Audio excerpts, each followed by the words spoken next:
Olá, eu sou Mariane Marie e eu quero compartilhar com você uma palavra no dia de hoje. Antes, nós vamos dar uma cantarolada, vamos comigo? Há uma canção que não para, há uma canção contínua, há uma canção que não para.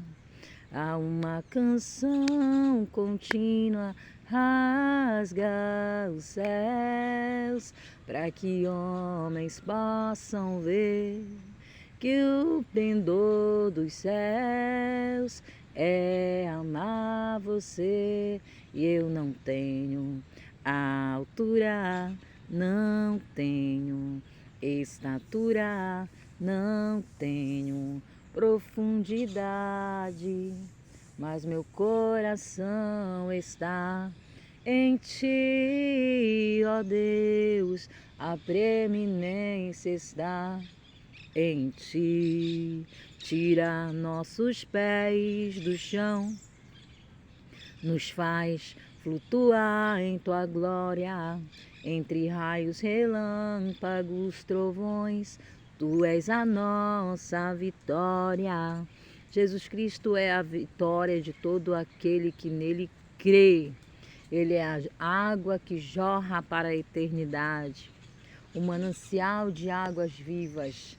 E nós queremos falar desse tão grande amor, dessa luz que veio nos iluminar. Nós estamos aqui com a nossa Bíblia aberta no livro de João, no capítulo 4, uma palavra bem conhecida. E eu quero ler o versículo 14 que diz: Mas aquele que beber da água que eu der, nunca mais terá sede, porque a água que eu lhe der se fará nele uma fonte de água que salte para a vida eterna. O versículo 15 diz: Disse a mulher: Senhor, dai de me beber dessa água, para que eu não volte aqui para tirá-la. E disse-lhe Jesus: Vai, chama o teu marido e vem cá. A mulher respondeu e disse: Não tenho marido. E disse-lhe Jesus: Disseste bem, não tenho marido, porque já tivesse 5 maridos, e o que agora tens não é teu marido. Isso dissesse com verdade. Disse-lhe a mulher: Senhor, vejo que tu és profeta. Os nossos pais adoravam nesse monte, e vós dizeis que é em Jerusalém o lugar onde se adora. E disse Jesus: Mulher, crê que vem a hora em que nem neste monte e nem em Jerusalém adorareis o Pai? Vós adorais o que não sabeis, nós, os que sabemos, porque a salvação vem dos judeus. Porém, a hora vem, e agora é, em que os verdadeiros adoradores adorarão o Pai em espírito e em verdade, porque o Pai procura os que tais assim adoram. Deus é espírito, e importa que os que o adoram, adorem em espírito e em verdade. Bom, aonde é que se adora? É debaixo de uma árvore que eu estava ontem no São Benedito do Aporema. Aonde é que adora? É nas igrejas da Semiadap. Aonde que se adora? É nas igrejas católicas. Aonde que se adora? É aqui no Macapaba. Aonde é que se adora? No São Lázaro? Ou é nos grandes templos? Aonde que se adora?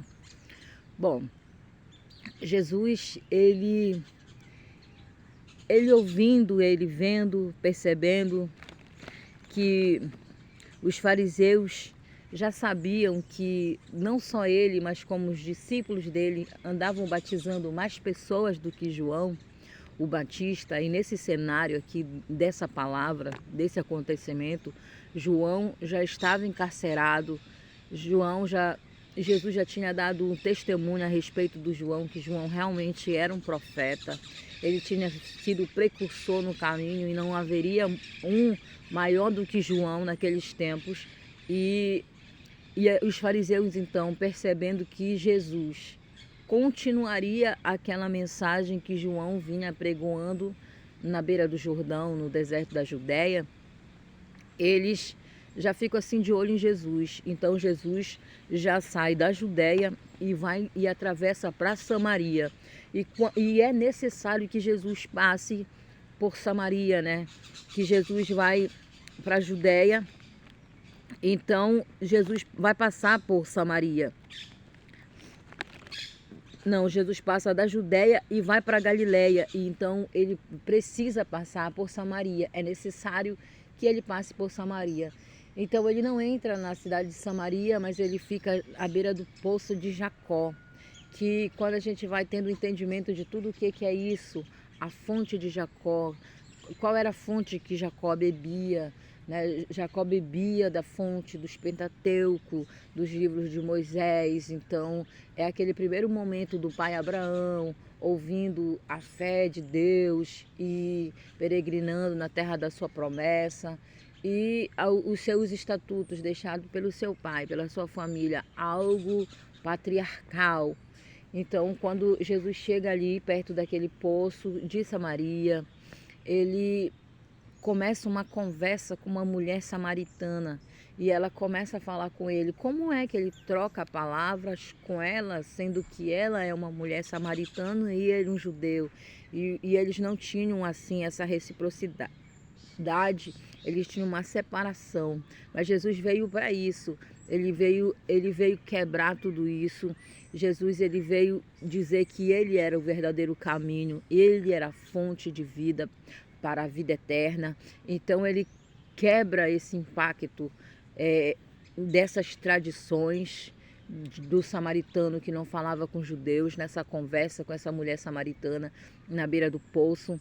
E aí ela diz assim: aonde é que é certo adorar? Porque nós adoramos aqui no monte, né? No monte. E os judeus dizem que é em Jerusalém que se adora.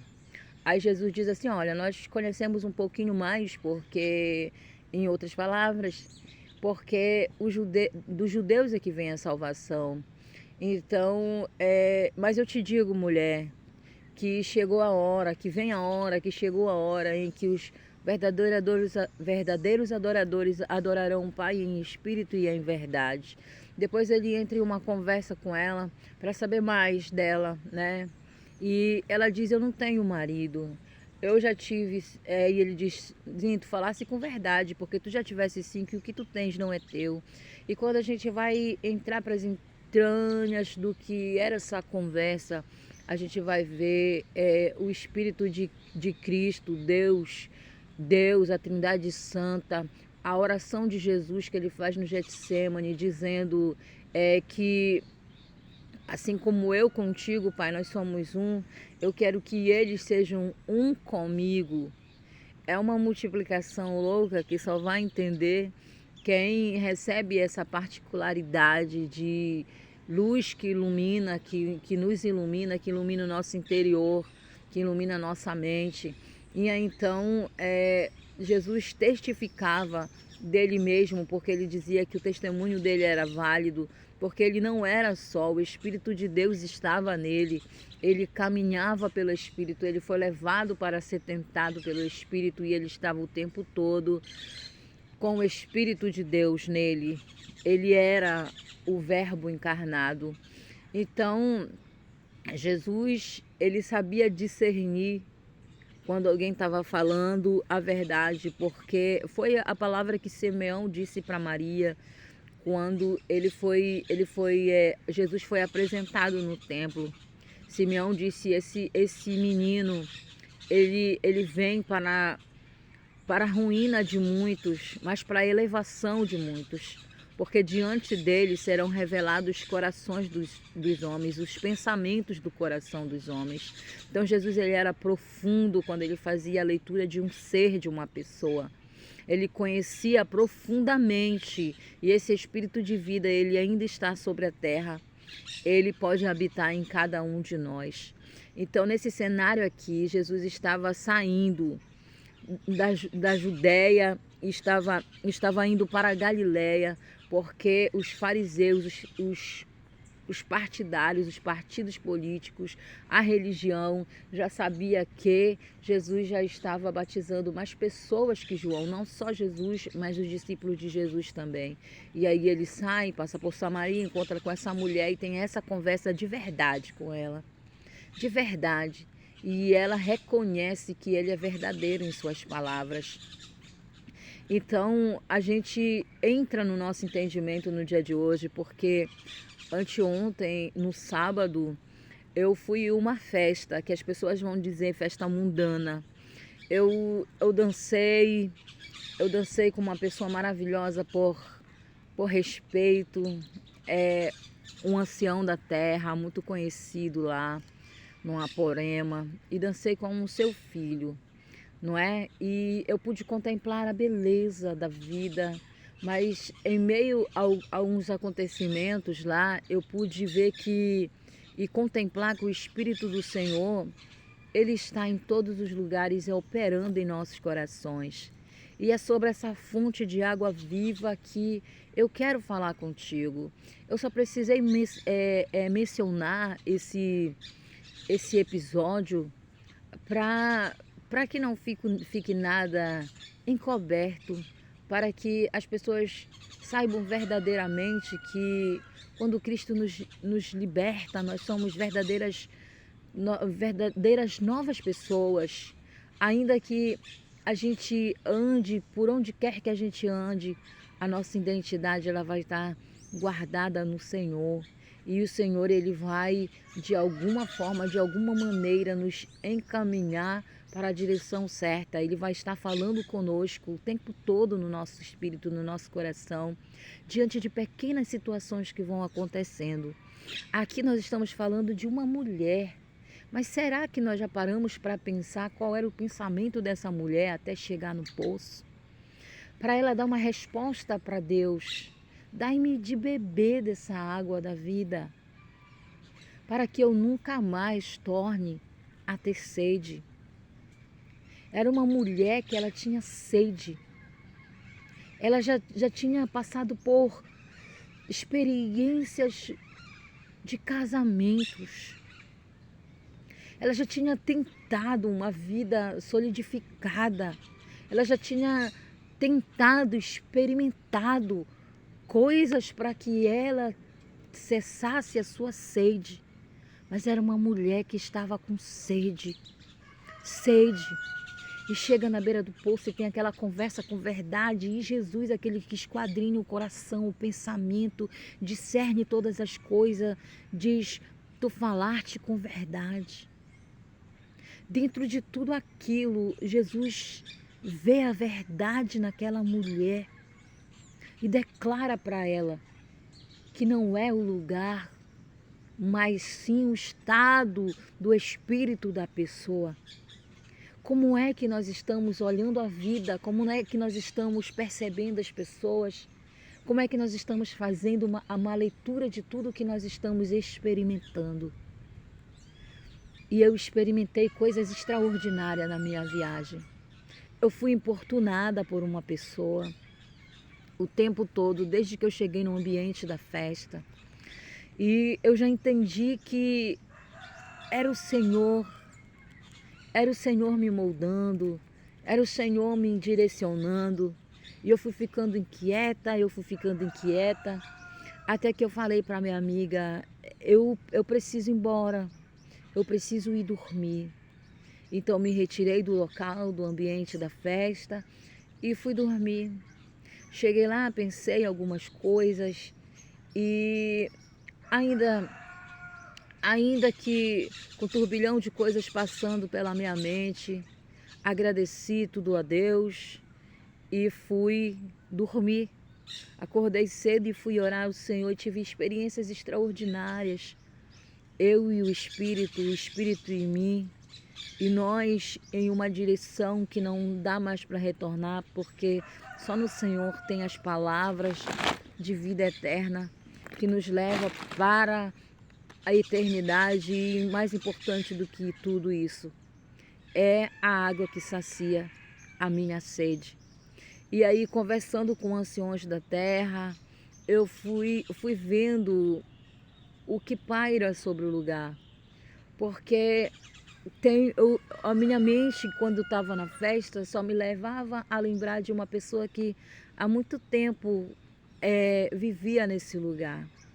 E essa pessoa, ela era tomada por um espírito de embriaguez. E aí a gente lembra que a palavra do Senhor diz: sejais sóbrios, né? Ela não diz assim, vocês não têm que beber. Não tem que beber, não. Ela diz: sejais sóbrios. Não diz: não beba vinho. Ele diz: não vos embriagueis com vinho. As palavras são diferentes. As pessoas que não buscam libertar-se, ter equilíbrio, conhecer verdadeiramente o que é verdade, para que a gente ganhe liberdade dos filhos de Deus. Porque ele orou com muita preocupação que não nos tirasse do mundo, mas que nos livrasse do que era mal. O excesso de todas as coisas vai fazer mal para nós. Vai fazer mal para o nosso espírito, vai fazer mal para a nossa sanidade mental. Então, ele pede que nós sejamos sóbrios. Ele não nos impede, ele diz: sejais sóbrios para o nosso equilíbrio. E aí nós vamos entender e olhando essas particularidades de coisinhas pequenas que vão acontecendo ao nosso redor, que ao invés da gente ficar com raiva, chateado, porque eu poderia ficar chateado com uma pessoa que estava me importunando em um local onde eu estava, mas eu recebi aquilo como uma bênção de Deus para dizer: filha, chega, eu não te quero aqui. Eu quero que você fique até agora, esse momento. Sim, você já dançou, tá tudo bem, então agora vá dormir. Então nós temos que ver quando o Senhor está falando no nosso espírito. Então a gente tem que ter realmente essa intimidade com Deus para saber quando Ele está falando com a gente, quando o Senhor Ele está nos direcionando. Essa palavra foi para mim, veio pelo Espírito de Deus, o entendimento veio pelo Espírito de Deus, mas o Senhor pode falar diretamente com qualquer um de nós. Basta que a gente creia nesse poder, no poder do Espírito Santo em nós, a nossa promessa garantida, o nosso presente enviado pelo nosso Senhor, que padeceu para que Ele deixasse o mesmo Espírito pelo qual Ele andou aqui na terra para nós, para que nós fôssemos forjados, para que nós fôssemos trabalhados por esse Espírito, porque é esse Espírito que nos dá discernimento do que é bom e do que é ruim, para que a gente viva uma vida abundante em Deus. Então nós oramos nessa manhã que esse Espírito que andou sobre a terra, que foi necessário passar por Samaria, e falou com aquela mulher samaritana que talvez fosse desprezada de uma sociedade, mas falou com ela e percebeu que dentro dela havia verdade e uma grande sede. E ela disse: dai-me de beber dessa água, para que eu não volte mais aqui para tirar dessa água, que eu volto sempre a ter sede. Eu não sei qual é a tua sede, se a tua sede é de embriaguez, por cerveja, por vinho, por bebida alvoroçadora, bebida mais forte, vodka, gin. Eu não sei qual é a tua sede. Eu não sei se a tua sede é na promiscuidade. Eu não sei se a tua sede é na pornografia. Eu não sei se a tua sede seja um amor que você anseia, que você queira ter completude. Eu não sei qual é a tua sede. Eu só sei que o único que pode saciar a tua sede é Jesus Cristo de Nazaré. É nós confessarmos o seu nome e em espírito e em verdade dizer todas as mazelas que está dentro de nós, com sinceridade, com verdade, não importa onde seja, não importa se seja nas igrejas da Assembleia de Deus, não importa se seja nos budistas, não importa se seja aonde for, nas igrejas católicas. O que faz toda a diferença é se você está buscando em espírito e em verdade. Porque se for só pelo jeito hipócrita, para demonstrar que é santo, para demonstrar isso, para aquilo outro. Quem fazia isso eram os religiosos da época de Jesus e os religiosos dessa época também. Eles também alongam suas vestes para mostrar que são santos, enrijecem seu rosto e não vão em determinados locais. Não dão uma dançadinha, não tomam uma taça de vinho, não fazem nada disso, mas são hipócritas, não são verdadeiros. E o Senhor espera e procura aqueles que o adoram em espírito e em verdade, que queiram realmente dizer quem são para Deus e buscar não uma prisão. Eu não faço isso porque é pecado. Não, eu não faço o excesso disso porque vai me causar mal